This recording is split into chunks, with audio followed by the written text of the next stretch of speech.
नमस्कार। जब भी कोई राज्य सरकार का राज्य कर्मचारी या केंद्रीय सरकार का कोई केंद्रीय कर्मचारी किसी भी सरकारी सेवा से सेवानिवृत्त होता है तो सेवानिवृत्ति के समय उसे कई प्रकार के लाभ सरकार की ओर से दिए जाते हैं, जिसमें से कुछ लाभ जो सरकारी कर्मचारी की सेवा अवधि के दौरान उसने खुद के अनुसार अर्जित किए होते हैं और कुछ लाभ राज्य सरकार या संबंधित केंद्र सरकार की ओर से दिए जाते हैं। अब इन सारे लाभों की गणना या फिर इसका निर्धारण उस कर्मचारी के दौरान उस सरकारी कर्मचारी ने सेवा कितनी की है, यानी कि जो सेवा की अवधि है उसी के आधार पर निर्धारित किया जाता है। तो आज हम इस वीडियो में समझेंगे कि कोई भी सरकारी कर्मचारी कितनी सेवा में रहा है, उसकी गणना कैसे की जाती है। क्या प्रोबेशन पीरियड को भी सेवा अवधि के साथ गिना जाता है या नहीं गिना जाता है, और इसके साथ साथ अगर कोई सरकारी कर्मचारी राउंड फिगर में अगर कोई सेवा अवधि है तो उसमें किस प्रकार से उसका निर्धारण किया जाएगा। जैसे मान लीजिए किसी ने 25 वर्ष और 3 महीने या 4 महीने, 5 महीने, 9 महीने, 8 महीने इस प्रकार से सेवा की है, तो उसका आधार क्या होगा। क्योंकि सरकारी कर्मचारी जब सेवानिवृत्त होता है तो उसकी अधिवार्षिकी निकाली जाती है कि कितनी अधिवार्षिकी उसने पूर्ण की है, और एक वर्ष में 2 अधिवार्षिकी मानी जाती है। तो आज हम वीडियो में समझेंगे कि राजस्थान सरकार का राज्य कर्मचारी अगर कोई सेवानिवृत्त होता है तो उसकी सेवा अवधि का निर्धारण कैसे किया जाता है। तो आइए समझते हैं।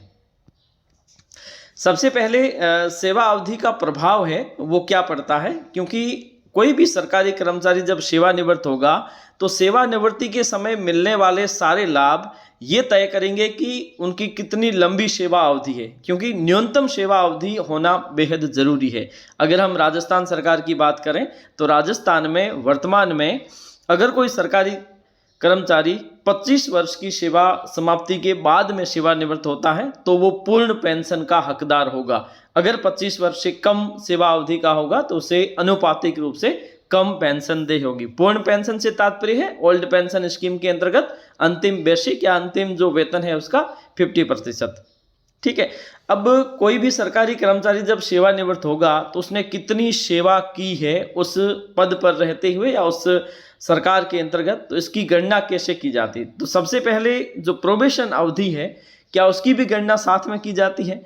तो आप यूँ समझिए कि प्रोबेशन सरकारी सेवा में रहते हुए एक विशेष अवधि है जिसके अंतर्गत आप पर कुछ रेस्ट्रिक्शंस होते हैं, वो जैसे ही आप पूर्ण करते हैं आपका स्थायीकरण होने के बाद में वो अवधि आपकी सेवा अवधि के साथ मान ली जाती है। तो कहने का मतलब है कि पहले के 2 साल है जिसमें कुछ रेस्ट्रिक्शंस अवश्य होते हैं, लेकिन वो सेवा अवधि है वो लैप्स नहीं होती है, सेवा अवधि उसमें काउंट हो जाती है। पहली बात तो ये है कि प्रोबेशन भी साथ में काउंट होगा।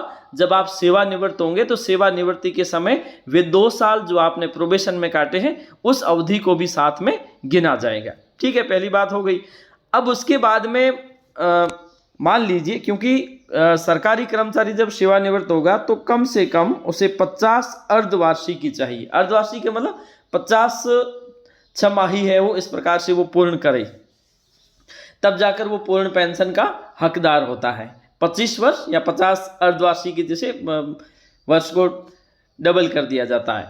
अब मान लीजिए कोई भी सरकारी कर्मचारी 24 वर्ष और 6 माह की अवधि के बाद में सेवानिवृत्त होता है, तो क्या ऐसी स्थिति में उस कर्मचारी को 25 वर्ष माना जाएगा या नहीं माना जाएगा। क्योंकि एक अर्धवार्षिकी के लिए 6 माह की सेवा आवश्यक है। अगर कोई सरकारी कर्मचारी जो सेवानिवृत्त हो गया अंतिम तौर पर, अब उसने 24 वर्ष पूर्ण कर लिए, उसके बाद में ऊपर के जो महीने हैं वो अगर कम पड़ रहे हैं, तो ऐसी स्थिति में मान लीजिए अगर कोई सरकारी कर्मचारी जो 3 महीने सेवा करता है ऊपर की, तो ऐसी स्थिति में उसकी एक अर्धवार्षिकी मान ली जाएगी।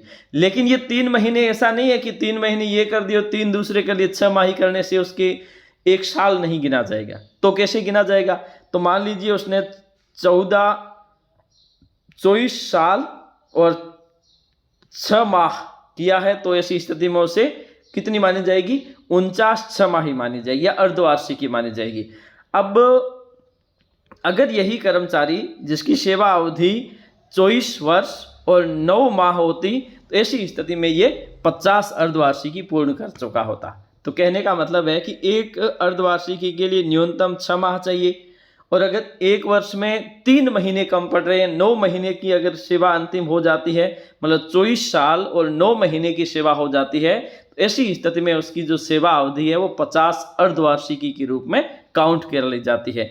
अगर 24 साल और 6 माह होती है तो उसी स्थिति में उसे 49 मानी जाएगी अर्धवार्षिकी, और 24 साल और 9 माह होती है, मतलब 3 ऊपर जाते ही, जैसे एक 6 माह 6 माह की हो गई, उसके बाद में अगर 3 महीने और ऊपर वो सर्विस कर लेगा तो एक 6 माह ही और काउंट कर दी जाती है। तो कहने का मतलब है कि 9 महीने की सेवा पूर्ण करने के बाद में 2 अर्धवार्षिकी का लाभ दिया जाता है। ठीक है, सामान्य रूप से नहीं है ये सामान्य रूप से नहीं है, अंतिम जो होगा उस समय ये काउंट की जाएगी। ऐसा नहीं है कि अगर आप प्रत्येक 9 महीने के बाद आपको 2 अर्धवार्षिकी दी जाती है, ऐसा नहीं है, क्योंकि अंतिम जो होगी, अंतिम वर्ष जो होगा उसमें अगर 12 महीने में 3 महीने कम पड़ रहे हैं, ऐसी स्थिति में आपके 2 अर्धवार्षिकी पूर्ण मान ली जाएगी। अगर 8 महीने भी सेवा की है तो भी ऐसी स्थिति में उसको उसमें काउंट नहीं किया जाएगा, क्योंकि उसके लिए 3 माह की सेवा आवश्यक है। इस प्रकार से एक सरकारी कर्मचारी जब सेवानिवृत्त होता है तो उसके अर्धवार्षिकी के आधार पर और उसकी जो सेवा अवधि के आधार पर ही सारे लाभ देय होते हैं। आज के लिए इतना ही, धन्यवाद।